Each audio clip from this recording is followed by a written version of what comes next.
Hello, my name is Leigh Bennett. I work at Akita International University in the EAP department. Today I want to talk about a course development that was recently piloted for a advanced writing course. But beforehand, some background regarding the context of this program change. So an area of growth is the emergence of EMI, or English Medium Instruction, most noticeable in higher education. EMI is simply educational models that combine content and language learning. It's by no means new, but we've seen a recent explosion of EMI programs, especially in European and Asian countries in universities, with universities transitioning to teach academic subjects in English. And several publications claim that EMI is a relatively young field, still in its infancy, in areas such as language or language-related support for students and teacher education. And it's especially young when we compare it to EAP, which is a discipline with a much longer history of inquiry. So a recent study by Galloway and Rose.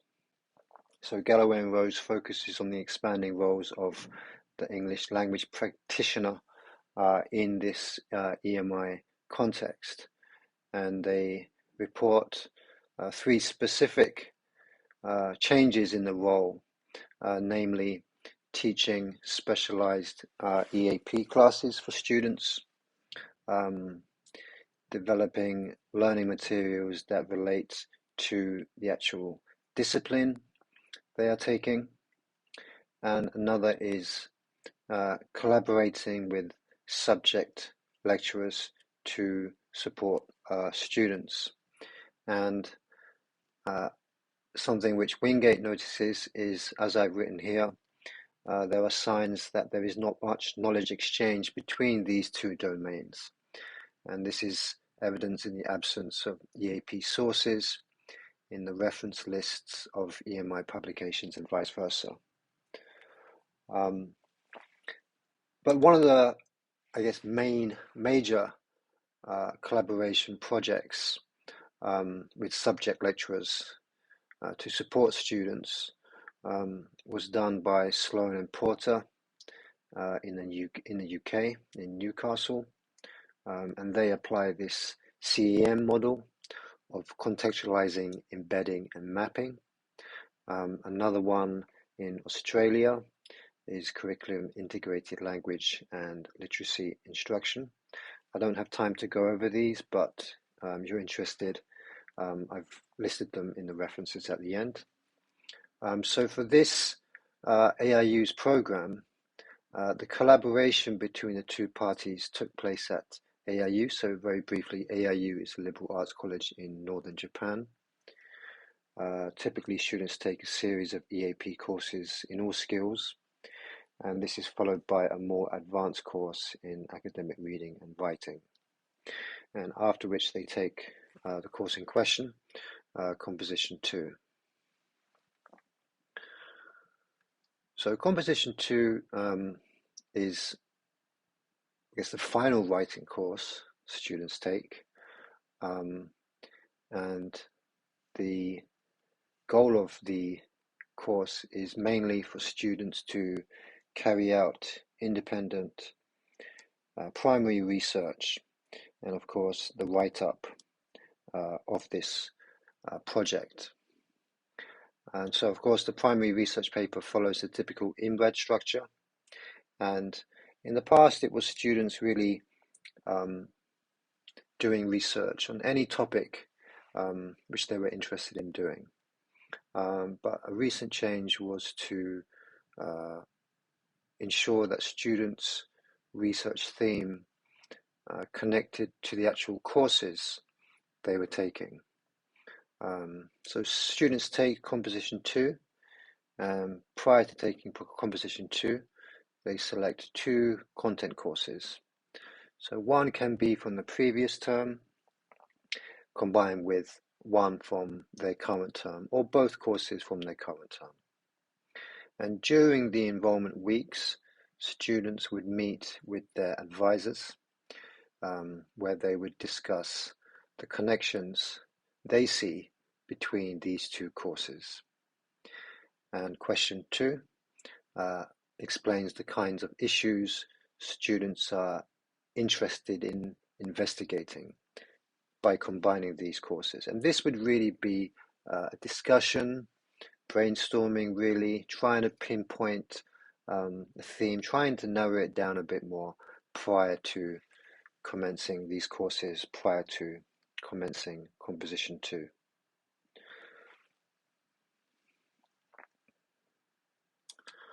So the nature of the collaboration.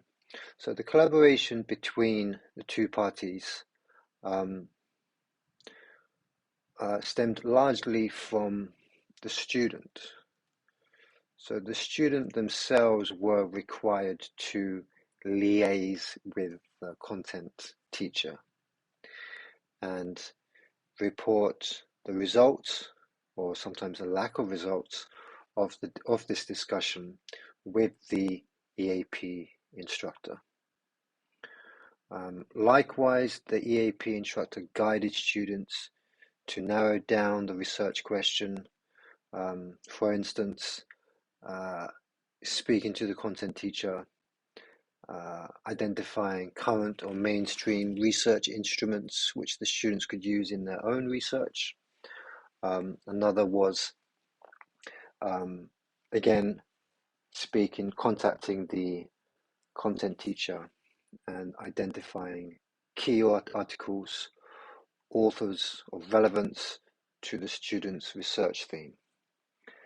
And for the actual for the actual grading and assessment of the final draft, this was completely done by the EAP instructor. So the role of the content lecturer was more in an advisory capacity, using their expertise to direct students to materials, instruments, authors and articles which would be useful for the student study. And I guess in some ways the EAP instructor was also advisory, but main difference is that the EAP instructor was responsible for checking of the writing, language structure, language related issues. So some of the compounding factors was that there was a lack of willingness and expertise among subject specialists to engage in activities related to academic literacy. And this was especially relevant considering the language needs of EMI students vary drastically from discipline to discipline. And since the content lecturers are established academics in their field, we expected them to be able to share some of these issues concerning academic literacy from their experience in writing in their discipline. Another factor was the sporadic intervention. So the current problem in both EMI and EAP contexts is that in many of these disciplines, specific provision is not carried out by the institution. There's no institutional policy, but occurs rather sporadically depending on what the individual student needs. And this was really evident when students would approach teachers and ask them questions regarding what sources they should use,